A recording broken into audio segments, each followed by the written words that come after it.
What's going on, everyone? And today we're going over 3 more amazing Joust team comps that synergize well. And if you've seen my Joust tips video series, this video will follow the same format, going down each individual team comp, going over who they are, how they generally synergize, and some potential picks in case they get banned. Also, this is going to be part 2, as I have made this video a while ago, so go ahead and check that out if you haven't already. But similarly to some of my other videos, you don't really need to, as these are going to be a new set of team comps. Finally, if you do like this video, feel free to like and subscribe, as these videos do take a lot of time and effort to make. And only around 20% of you guys who watch my videos are subscribed, so it would mean a lot to me. But with that out of the way, let's get into these team comps. So starting off this list, we have an old synergistic team comp with Fenrir and Ganesha.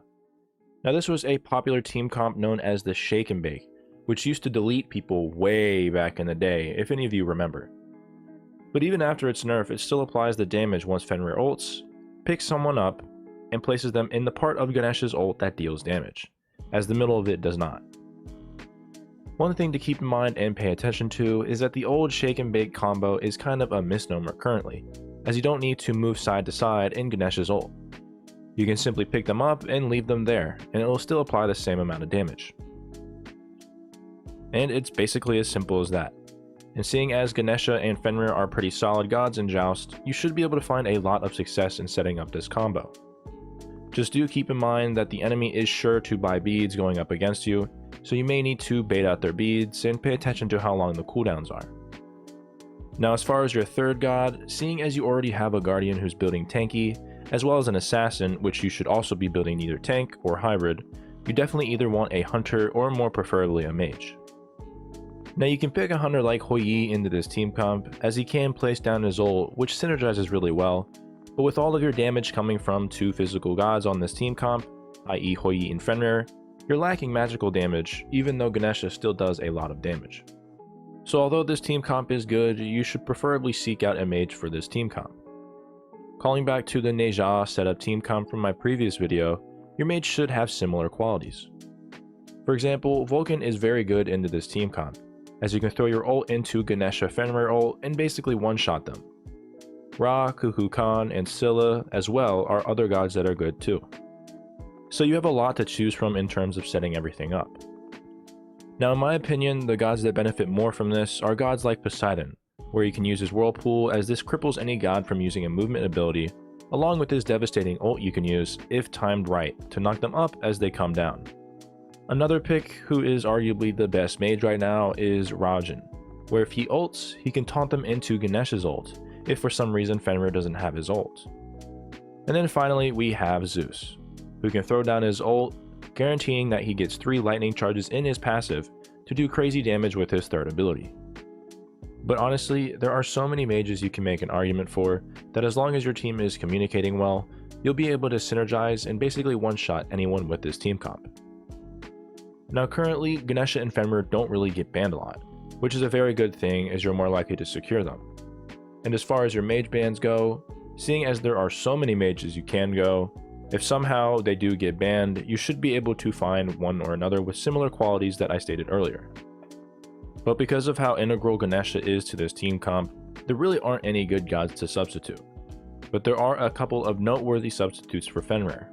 The first one we have is Atlas, as he basically has a toned down version of Fenrir ult, where you can lift someone up and place them in the Ganesha ult. Additionally, with this team comp, you now have the option to go a hunter like Hou Yi, as this team comp has double magical damage, while a hunter can be the physical damage. Also, for you more skilled players, you can potentially have Artemis as your hunter, where you can set a trap on Ganesha's ult, where Atlas can place them on it to be even more annoying. But after that, the only other substitutions you have are Baron Samedi, where you can do the ult trick where he incrementally sucks them in, and also Baron is known to go tanky as well, so you can either be your damage mage or your tanky mage. And with that, this is going to be your first team comp. And now we have our second team comp, which encapsulates a more CC chain and beads burning capability with Athena and Nox combo. And pretty intuitively, Athena either dashes in or blinks in, uses her second ability taunting them closer to her, while the Nox throws out her combination with her bubble and root, and not only does Athena guarantee the Nox combo, but her second ability is a silence, meaning the enemy cannot use any getaway abilities. And this is also why she has a lot of good matchups against gods like Fenrir, for example, because of this. But that's basically the bread and butter when it comes to this team comp. And with Nox and Athena being really good at burning beads, you should be able to get this combo off reliably. Now there are other potential plays with this team comp as well. For example, you could do the inverse, where if you're able to successfully use the Nox combo, it perfectly sets up an Athena taunt. So there are a lot of ways you can play this combination. Do keep in mind that Nox isn't that great of a god generally due to the high skill ceiling that she has, so normally you should build her hybrid in this team comp. But ultimately, with Athena using her taunt, which basically secures the Nox combo, you can make an argument to build Nox more damagey because of this setup. Now as far as your third teammate, your most likely class will be a Hunter, due to the Hunters being really good in the meta and seeing as you have two magical gods. Now you can make an argument to put an Assassin or a Warrior as your third, but do keep in mind you'll need to build Nox damage, as you'll lack it if everyone builds hybrid.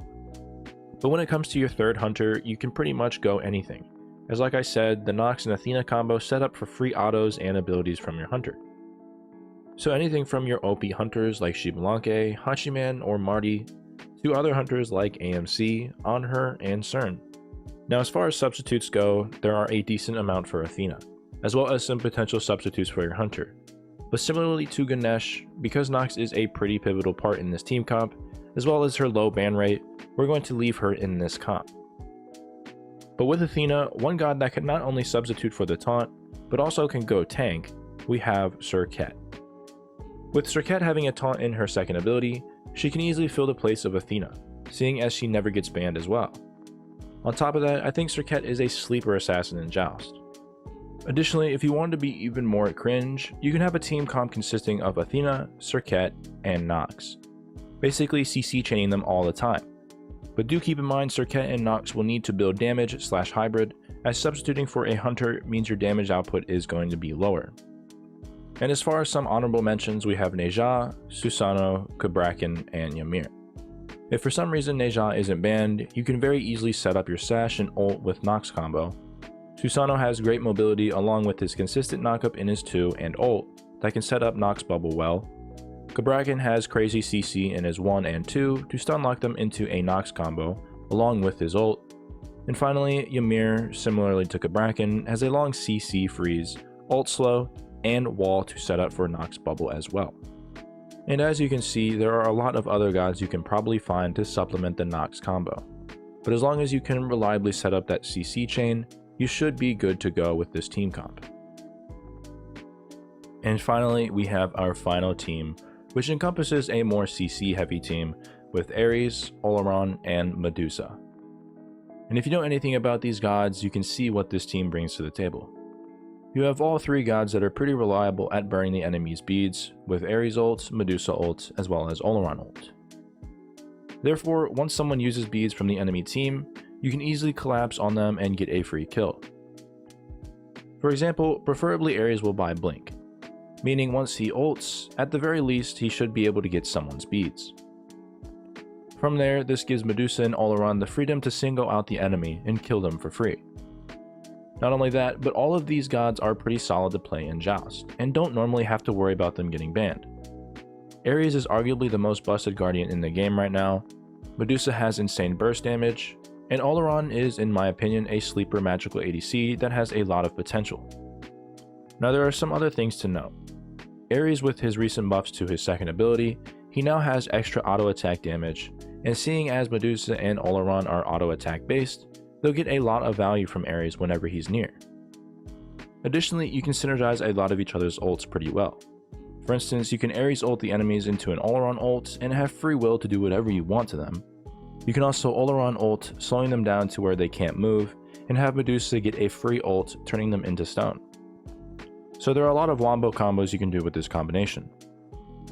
Do keep in mind, similar to the last team comp, the enemy team will most likely buy beads, meaning you'll need to watch out for that and note how long that they will be down for. And also pay attention to see if they have CC immune ults to counter as well. But more generally, this team is a proxy for high CC team comps that bait out the enemy's beads to kill them while they're on cooldown. And in my opinion, I think Ares, Oleron, and Medusa do it a lot better than most others. So with that, here are some potential substitutes. For Ares, you can substitute him for Cerberus with his ult, Sobek with his pluck, Ymir with his freeze ult combination, and Athena with her taunt. For Oleron, there aren't that many gods that can do what he can do in this team comp, but some notable mentions we have are Hades with his ult, Baron with his ult, and Nox with her 2-1 combo. But again, Oleron in this team comp brings more to the table with the big slow in his ult. And finally, for Medusa, similar to Oleron, there aren't a lot of hunters that can match the potential CC she has, but Cupid with his ult, Artemis with her ult, and Hou Yi with his ult and stun combination are some notable substitutes. But pretty much as long as you have a high CC team to bait out the enemy beads, while also having good damage, you should be good to go. And there we have it, 3 more amazing team comps that synergize well in Joust. Also, I plan on making a similar video involving cringe team comps that you can play in Joust. If anyone is interested, do let me know. But hopefully this video helped you guys pick out some gods that you and your friends can try out in Joust. Please let me know how your games go when trying them out. I'd love to hear your guys' feedback. If you guys have any suggestions or think I may have missed anything, let me know in the comment section down below. But that's pretty much all I have for you. So with that being said, thank you guys for watching.